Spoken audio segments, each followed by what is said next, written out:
শুভ সকাল বন্ধুরা, রেখা ময়ূর ব্লগে সকলকে ওয়েলকাম। সকালবেলা নিয়ে চলে এসেছি রান্নাবান্না। তো বুঝতেই পারছো, রান্নাবান্না নিয়ে লেগে পড়েছি। আজকে একটা নতুন কিছু বানাতে চলেছি, তারই রেসিপিটা তোমাদের কাছে নিয়ে চলে এসেছি। যেটা হয়তো তোমরাও বানিয়ে খাও, কিন্তু তোমরা কেমন করো আমি কেমন করি একটু আলাদা তো থাকবেই। আজকে আমি করছি তাড়াহুড়োর মুটে। এই দেখো, তাড়াহুড়ো করে করছি। এটা কি মাছ বুঝতে পারছো? পমফ্রেট মাছ। আজকে আমি করব পমফ্রেট মাছের ঝাল। তো সেটা কিভাবে করব সেটাই আমি তোমাদের কাছে তুলে ধরবো। তোমরা দেখতে থাকো। দেখো, পমফ্রেট মাছ এনেছি আমি। পমফ্রেট মাছকে কেটে এই দেখো নুন হলুদ মাখিয়ে রেখে দিয়েছি। কড়াই বসিয়ে দিয়েছি তেল গরম করতে। তো পমফ্রেট মাছগুলো আগে ভেজে তুলে নেবো। তোমরা দেখতে থাকো। দেখো, যে যার হয়তো এই পমফ্রেট মাছের ঝাল তোমরাও তো করো বাড়িতে, কোনো ব্যাপারই নয়, কিন্তু তবুও হয়তো কোথাও একটু আধটু আলাদা হয়েই যায়। তো তোমরা দেখতে থাকো আমি পমফ্রেট মাছের ঝালটা কী করে করি। তো আমার তেল গরম হয়ে গেছে, আমি এতে পমফ্রেট মাছগুলো এবার ভাজা বসিয়ে দেবো।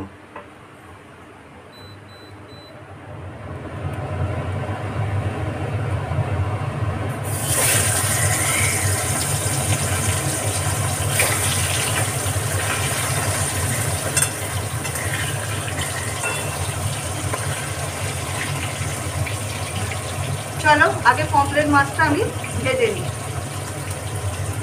তো বন্ধুরা দেখো, পমফ্রেট মাছ কিন্তু আমি ভেজে নিয়েছি। দেখেছো, পমফ্রেট মাছ ভাজা হয়ে গেছে। এবার সেই মাছ ভাজার তেলটা পড়ে রয়েছে, এর মধ্যে আমি দিয়ে দেবো কুচনো পেঁয়াজগুলো।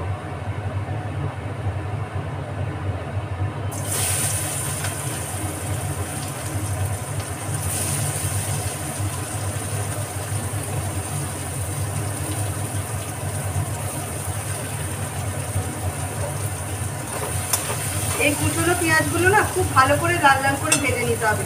দেখো, পমফ্রেট মাছ সবারই বাড়িতে হয় না এমন নেই, কম বেশি সবার বাড়িতেই হয়, কিন্তু যে যার মতো করে সে তার মতো বানায়। এই জন্যই বলে হাতের রান্না যে যার আলাদা।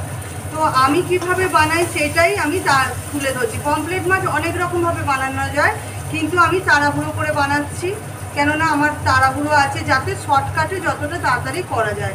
আমি এমন কিছু মশলা দেবো না, আর ছোট্টর ওপর ভিডিওর ওপর আমি তোমাদের করে দেখাচ্ছি যাতে এটা সহজে করা যায়। আমি এটা খুব সহজ পদ্ধতিতে করে দেখাচ্ছি তোমাদের। তো পেঁয়াজটা আগে খুব লাল লাল করে ভেজে নিই। তো বন্ধুরা, পেঁয়াজটা বেশ লাল লাল করে ভেজে নিয়েছি।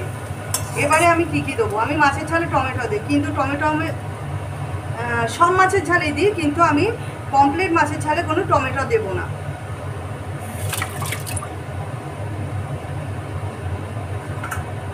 এতে দিয়ে দিচ্ছি অল্প করে একটু আদা রসুন বাটা। এই আদা রসুন বাটাটা দিয়ে এবার আমি কিন্তু ভাজতে থাকবো, কারণ নাহলে আদা রসুনের একটা কাঁচা গন্ধ থেকে যায়। আদা রসুনটা দিয়ে কিন্তু খানিকক্ষণ ভেজে নিয়েছি। এবার দিয়ে দিচ্ছি হলুদ গুঁড়ো আর লঙ্কা গুঁড়োটা যে যার আন্দাজ মতো দেবে। এটা খুব ঘরোয়াভাবে করছি, এখনকার মানুষের হাতে খুব কম সময়, তাই শর্টকাটে যতটা করা যায়। ঝালটা যে যেমন খায় সে সেই রকম হিসেবে দেবে।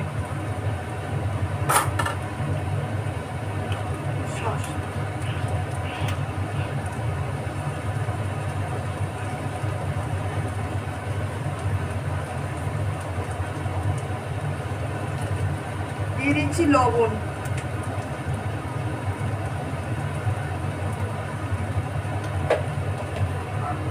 এখনকার মানুষের হাতে এত সময় নেই যে অনেক কিছু জোগাড় করে আস্তে আস্তে করবে।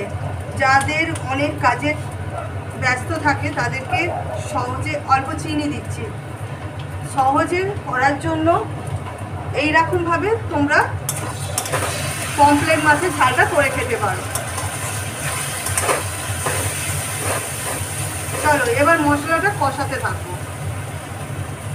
মশলাটা কিন্তু আমি কষাতেই থাকছি। দেখেছো কালারটা কেমন হয়েছে? দেখো, তেল কিন্তু ভাজছে। দেখেছো, মশলা যত কষাবে ততই কিন্তু তেল ছেড়ে দেবে, আর তেল যত ছাড়বে, যত কষানো হবে ততই টেস্ট হবে। এই দেখো কষানো হচ্ছে, কষানো হলে তবে এই পমফ্রেট মাছটা দেবো।